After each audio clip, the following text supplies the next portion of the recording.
Começa agora Rádio Fiscar Entrevista. Música, cultura e informação. Aqui na 95,3 FM.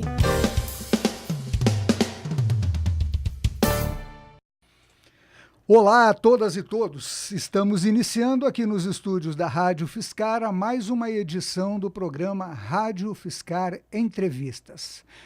Ao longo da semana anterior e nesta semana, nós estamos desenvolvendo uma série de entrevistas com profissionais, pesquisadores, docentes, mas, sobretudo, com seres humanos extremamente interessados no assunto maternidade, maternidade ampliada, sociedade, família, seres humanos, não é, no sentido geral.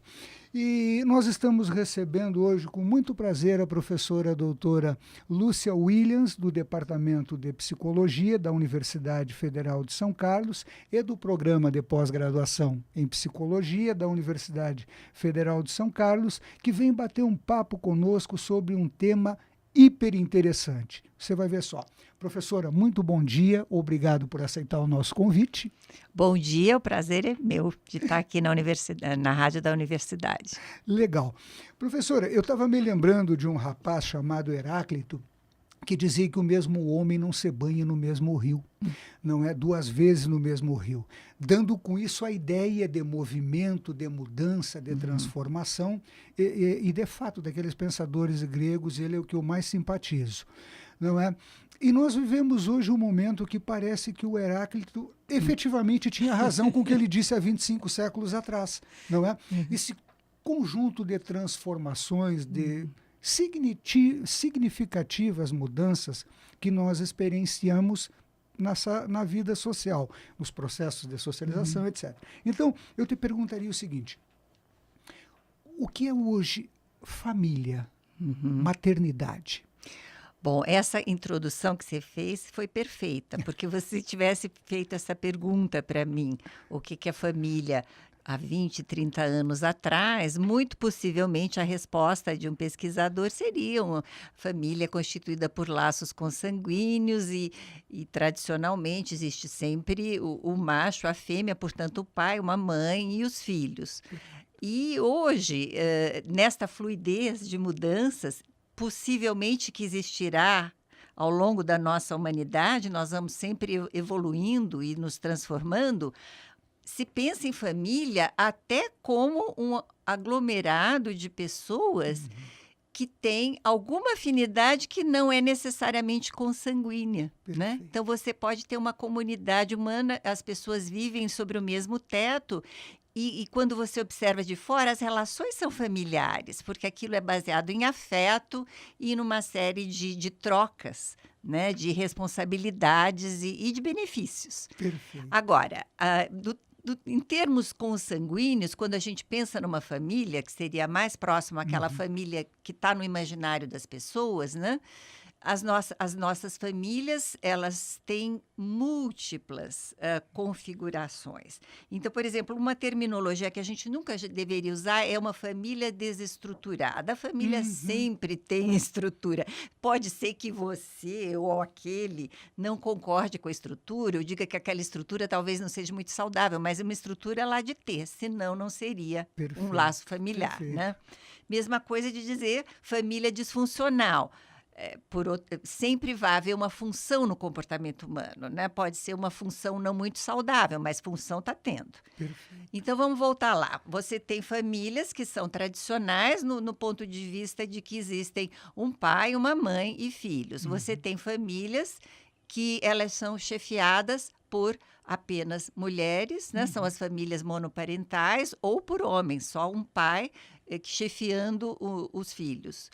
E esse chefiar entre aspas, Claro. Porque não significa, nós estamos num processo onde se desconfia das imposições vindas de cima para baixo. É mais esse chefiar no sentido de que eu sou mais maduro, tenho mais experiência e, portanto, tenho que dar aqui um exemplo, né, para aqueles que estão sendo chefiados. Mas não que eu vá impor a minha decisão de maneira autoritária. Algo como o maior grau de responsabilidade nas relações. Exatamente. Eu simpatizo muito com essa perspectiva. Exatamente. E aí você tem as configurações mais modernas, né, que seriam famílias chefiadas por casais homoafetivos e as várias variações. Então, tudo isso traz muita flexibilidade, um olhar. E o mais interessante do ponto de vista de psicologia é que nós temos muita pesquisa mostrando, primeiro, que o comportamento materno é diferente do comportamento paterno e isso é bom. Existem peculiaridades, né, nessas duas funções que complementam. E, em relação aos pais homossexuais e mães, não existe diferença na qualidade da maternagem ou da paternagem. Há muita pesquisa mostrando que as crianças se desenvolvem, que o referencial é no cuidado que seja distante da violência. Então, um cuidado que é baseado em afeto e é baseado em regras e uma comunicação bastante aberta. Perfeito, perfeito. Eu estava pensando aqui no seguinte, que na questão da ampliação destes conceitos, acho que até pode parecer um exemplo bobo, não é? Mas no Rio Grande do Sul, tu nasce gremista ou nasce colorado, não é?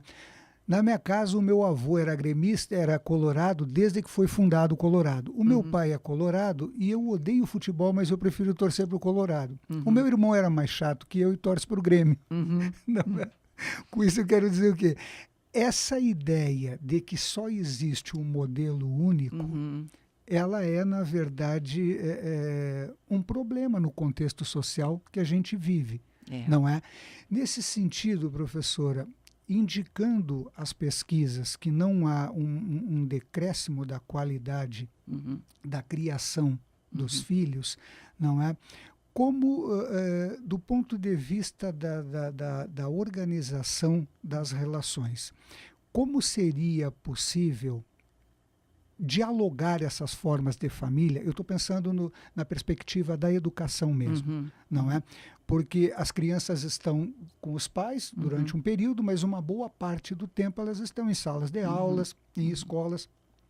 O que seria um programa interessante de discutir novas formas de família, porque para que aquela criança que tem uma família que não é igual às outras, não se sinta marginalizado na relação. O que seria interessante do ponto de vista de educadores trabalharem? Bom, eu acho que aí você amplia, abre assim um grande leque de oportunidades para o educador para refletir junto com seus educandos, né, o que seria a expectativa de uma família. E ver as diferenças. E assim como eu aprendo, deveria estar aprendendo na escola a respeitar os meus pares por serem diferentes, eu vou aprender a respeitar famílias que são totalmente diferentes. E aprender a conviver com essas diferenças. Aprender que isso não é alguma coisa ameaçadora. Pelo contrário, isso nos enriquece. Isso nos torna, às vezes, mais humildes. E é bom ter uma certa humildade frente ao universo do conhecimento do mundo, não é verdade? Perfeito. Então, isso que você chama atenção é a questão da flexibilidade. E essa flexibilidade é extremamente importante na parentagem e na maternagem, porque se eu sou uma pessoa extremamente rígida e quero que o meu filho seja de um determinado modo, assim como eu fui, você vai ter dificuldades nesse percurso, né? Então, você tem que ter essa maleabilidade. Isso não significa que a minha casa vai ser uma bagunça e que tudo é permitido. Claro. Nós sabemos hoje em dia que as crianças precisam de limites, elas anseiam por limites, mas isso tudo tem que ser feito mostrando flexibilidade. Eu não posso, por exemplo, ter castigos que são muito longos. né? Eu preciso, depois de um tempo, rever e falar, não, é claro, isso que você fez foi errado, mas agora você está correto. E agora, a oportunidade que eu te dei para refletir já foi suficiente, né? Claro. Então, essa flexibilidade é fundamental. Perfeito. Retornando um pouco no tema de família, eu estava lembrando o seguinte, alguns grupos no plano político, sobretudo, não é? Desenvolve muito o discurso de que a defesa da família, porque senão vai terminar a sociedade. Na verdade, nós estamos com quase 8 bilhões de pessoas no planeta, né? Exato. Então, nós estamos com um problema físico complicadíssimo. Não é? Mas esse discurso de defesa de um modelo de família, sem atacá-lo, não é? Mas ele foi usado, por exemplo, na Alemanha nazista. Sim. Não sim, é? Adolf Hitler e os seus ideólogos também faziam esse tipo de defesa. Hoje, no país, nós também temos alguns grupos que fazem essa defesa. O que eu fico pensando na tua fala é que quando você fala a condição de filho de alguém, fica claro o aspecto afetivo, protetivo da relação. No entanto, a defesa radical de uma postura única e não olhar, não reconhecer outras possibilidades, me parece não tem a ver com afetividade, não, né? Não tem. Tem a ver com o exercício obrigatório de uma dimensão, de um papel social único. Exato, que é aquela que eu acredito e eu sou incapaz de reconhecer que o outro pode ter outro ponto de vista, né? Perfeito. E pensando assim, a questão da legislação brasileira hoje, óbvio, nós não vamos entrar nos meandros da lei, até porque a nossa lei é muito hermética, né? Começa pelo jeito que se escreve e pelo jeito que os juristas falam. Interpretam então, e aplicam. É realmente um negócio meio chatinho de compreender. Mas, enfim, dentro do universo da pesquisa, tu vê a legislação brasileira hoje avançada nesse sentido? Bom, em alguns aspectos ela avançou, em outros ela, não sei se retrocedeu, mas ela complicou. Um exemplo que ela avançou certamente foi em deixar claro quais são os direitos da criança e os direitos da mulher. Então, quando eu comecei o trabalho no Laboratório de Análise e Prevenção de Violência, que é o LAPREV, não existia a Lei Maria da Penha. Então, um agressor conjugal, quando ele, por exemplo, golpeava, machucava a mulher, a penalidade era, ele tinha que pagar uma multa, e esta multa era uma cesta básica. Então, basicamente, o Estado estava dizendo, olha, você pode ter aí seu braço arrebentado, hematomas pelo corpo, isso não é grave, isso não é sério. Então, veja como nós caminhamos, de certa forma, em 20 anos, né? Hoje se sabe, se reconhece que isso é absolutamente inadequado, você agredir a mulher, ainda que ela seja sua esposa e você tenha algum relacionamento ali de mais autoridade, entre aspas, entre ela. Isso não significa que as pessoas respeitem a lei, mas existem avanços e mais avanços, né? Um exemplo de que a lei complicou. O Brasil é o único país do mundo que tem uma lei sobre alienação parental. Então, o que é isso? Imagine assim, o exemplo mais comum, você se separa, você tem uma separação, um divórcio litigioso, um brigando muito com o outro, e isso faz um mal para a criança enormemente, né?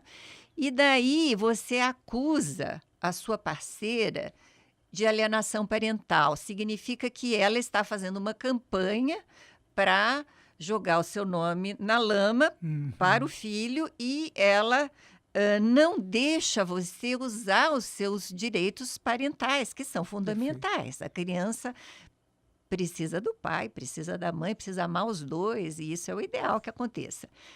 Por que isso é um complicador? Imagine uma mulher que tenha acusado o pai de abuso sexual, porque a criança chegou e falou assim, o papai está fazendo umas coisas esquisitas comigo, toda vez que eu vou na visita, ele faz isso, faz aquilo, a mãe fica horrorizada e faz o que manda a lei, ela notifica isso para o conselho tutelar. Aí este pai, juntamente com advogados, vão acusar a mãe de alienação parental. E o juiz pode dizer para esta mãe, se você continuar assim, você vai perder a guarda do seu filho. Eu imagine que confusão horrível que dá. E por que o Brasil é o único país que tem uma lei assim? Porque a alienação parental é um conceito basicamente fácil do operador de direito assimilar, e ele é um conceito de fundo psicológico. Agora vem a surpresa. Quase não há pesquisa no mundo inteiro sobre este fenômeno. Então, o Brasil, a lei, geralmente, ela vem depois da pesquisa. Por quê? Porque primeiro os cientistas entendem o fenômeno, daí agora eu vou legislar. Claro. Né? Na alienação parental foi o contrário, não existe pesquisa, vamos ter uma lei. E daí começam a catar os cacos de injustiças a serem feitas. Não existe uma pesquisa no mundo sobre a prevalência. Qual a prevalência de alienação parental? Em quantas famílias brasileiras isso ocorre?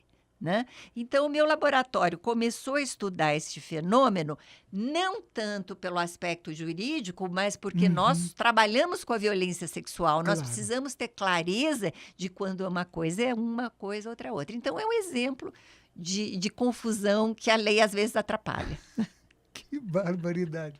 Fiquei impressionado agora com isso, professora. Bom, infelizmente, a satisfação desse bate-papo também fica submetida ao tempo do nosso programa. Professora, eu gostaria de te perguntar o seguinte, para nós encerrarmos a nossa entrevista. Há casos de violência no processo de maternidade, inclusive violência que pode acontecer no lugar onde a mãe vai ter o bebê e etc.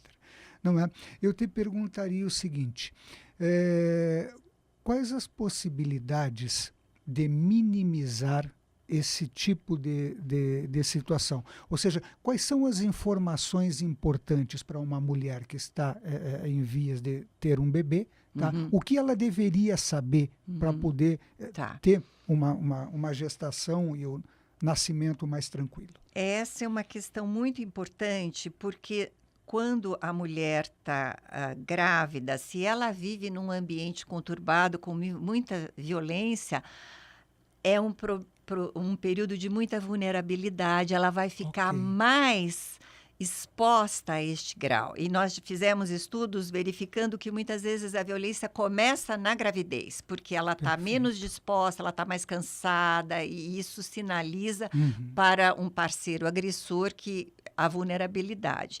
Então, ela precisa saber que é um período em que ela precisa de muito apoio da sociedade. Nós temos Delegacia da Mulher, nós temos defensores públicos, advogados que podem protegê-la, apoio de pessoas familiares, amigos, né, que entendem, apoio de médicos, de profissionais da saúde, de psicólogos, né, para ela não se tornar um alvo, porque isso será muito grave para ela e principalmente para o bebê que ela está esperando. Então, eu tenho casos já relatados, né, de gente saber que a deficiência da criança foi gerada pela violência durante a gravidez, por ter espancamento, por ter empurrado, porque a mãe bateu com a barriga, caiu, rolou a escada abaixo. Enfim, é um período que a mulher precisa de, mais do que nunca, cuidado e respeito. Ela precisa sempre, mas ela está ali,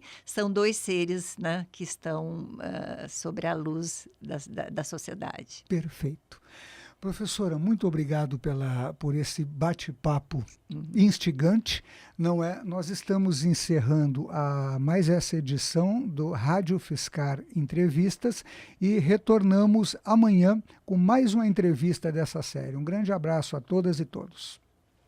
Você escutou Rádio Fiscar Entrevista.